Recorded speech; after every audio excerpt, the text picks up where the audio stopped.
I would like to share with you today little celebration, the milestone I achieved.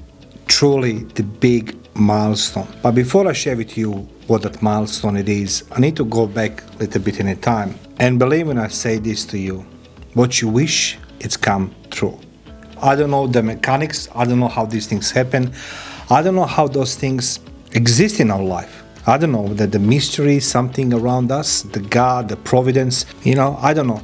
But always say to people, be careful what you wish for. So what's the milestone for me? Less than 12 months ago, I started my podcast live, The Battlefield, as you can see it. And the only reason why I started live, The Battlefield podcast, it was that I wanted to share my story. I want to share my knowledge, my life experience, my trials and tribulations. Everything what is normal person going through the life. Well, my life was a little bit more colorful than that because it's not normal at age 14 you go in military school because your parents kick you out. It's not normal that you are at age 18, your parents again abandon you and you go into the war. And I stayed in the war for 5 full years. So let's go back a little bit in time. I always love to dream, and I say to people, I'm encouraging people, dream as much as you can. It is good. You're gonna like it. It is God-given right to you. There is no person on this planet who can't tell you you should not dream or you should not wish the things, and it is your right.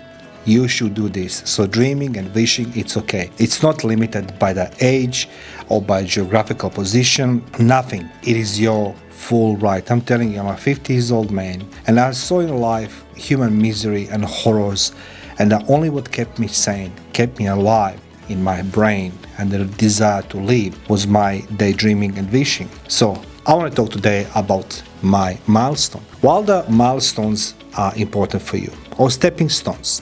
Number one, less than 12 months ago, I started doing my podcast live, The Battlefield, as I say, for the reasons that I wanted to share my life story. I was being fed up and listening to people how they inventing the stories just to get the traction, to people trust them, believe them, whatever it is. So in 2009, unfortunately, due to events across the globe, GFC, I was being forced out of the corporate world to unknown. That unknown was my desire to one day I run on my business. Can you imagine? Run my own business. I have no idea what business is, how to run, how to do the invoicing, nothing except what I knew it. And what you should pay attention is that you do what you do the best, what you are strongest at. My expertise comes from investigation, interrogation, and espionage, human intelligence. So I started my business in 2009. Of course, I done the wrong decisions, employed the wrong people who are actually, I can tell them right now, if they're listening, watching, you are the blessing in disguise. Even you brought me to my knees. I learned the very valuable lessons. And world should have the negative people like yourself. Yes, you guys. You know who you are. You know who you are. And you are watching and you are listening right now this podcast. So, in 2010, I went on my very first meeting to the Chamber of Commerce. Guess what? Mario Bekes arrived. Doors are opening. Everybody's drinking. Everybody's talking. And one gentleman approached me and told me, "Hi, my name is such and such. You are," I say, "Mario Bekes." "From what company?" I say, "Inside Intelligence Group." His second statement was, "You will never be successful. Never." And I said, "Wow, why is that there?" He told me, "You, my friend, you need a speech therapist. Your English sucks." I said like, "Well, Dolce Gabbana, hello. You think I don't know that my English is not perfect like yours or my son?" So he continued to insult me. But basically, I went home crying. Me, Mario Bekes, who spent 1,800 consecutive combat days in a war. Me, Mario Bekes, I was crying. I went home. I learned a lesson. I share this lesson with everybody. It is okay to somebody humiliate you, bully you, and tell you that you are wrong.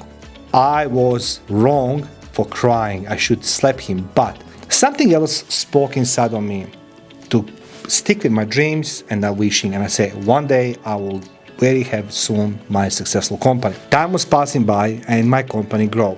On that part, as I say, I employ the people who are the blessing in disguise. Even they are the worst possible experience human can have, I truly congratulate them. Thank you guys for being those negative people. So I grow my business, and I must say I was very proud being immigrant and growing the business. Even the language as English was my fifth in a row. So not first, not second, but fifth. So I undertook some tertiary education and tried to learn English. So yeah, I combined the university with learning English and writing English.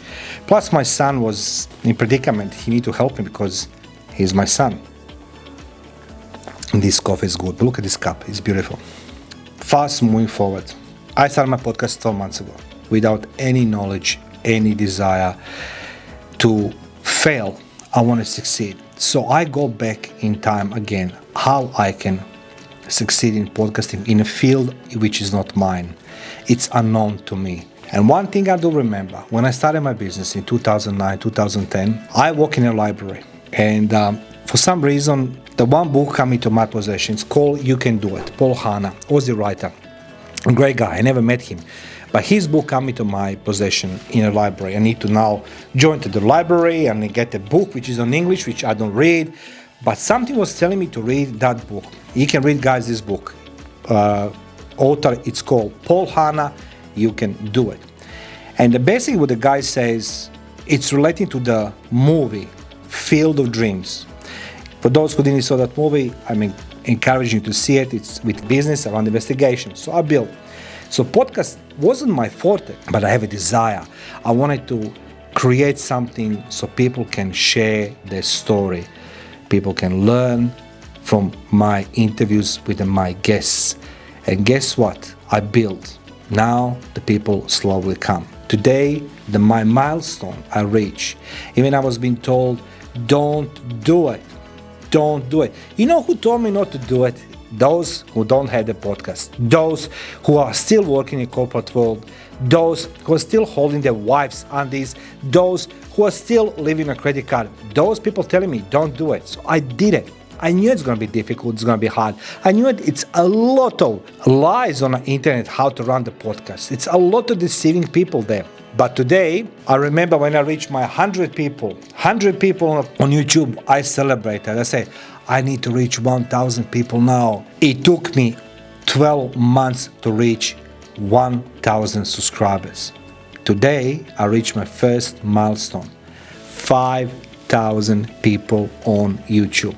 But to make it perfectly clear, my success is not my success. My success, it's related to the people around me who stood by me. Paul, Maya, Alona, Daniel, just to name the few. People who believed in me, people who helped me to build these things. So guys, never give up on your dreams. Never let nobody bully you and harass you and tell you you can't do it, because yes, you can do it. Yes, you can. Sounds like this book. So I'm sharing this with you because I want you to take me for example. I did it. I asked for nobody to contribute if they don't want it. But people contribute because they believe it in what I'm doing. And today I can guarantee with my podcast, when every person comes to do interview, minimum 2,000 views, I can guarantee. Do you know how? Because I build the audience. I believed if I build, they will come. And I build, people will come and they will watch you. Same goes for the business. I have 2 other businesses, successful businesses. I build it. But you know what I did as well? I hired very smart people who work with me to make a business even greater and better. Not just because I say something's good. No, you need to have the people who understand your vision, your goals. What do you want to achieve? How do you want to achieve? No, it doesn't work that way. I want to be successful. No, you need to know where your strength it is. My podcast today has 5,000 subscribers on YouTube. 5,000 people on a Facebook page. And I want to say every and each person, thank you for being part of my life. Thank you for being the part of my journey. Thank you, Alona. Thank you, Maya. Thank you, Daniel. Thank you, Paul. Guys, you were in my corner when nobody else didn't want it to be, because they couldn't understand my dreams and my vision. Did they laugh? Most probably they did. But today, I'm sharing with you that it's possible. Thank you for watching.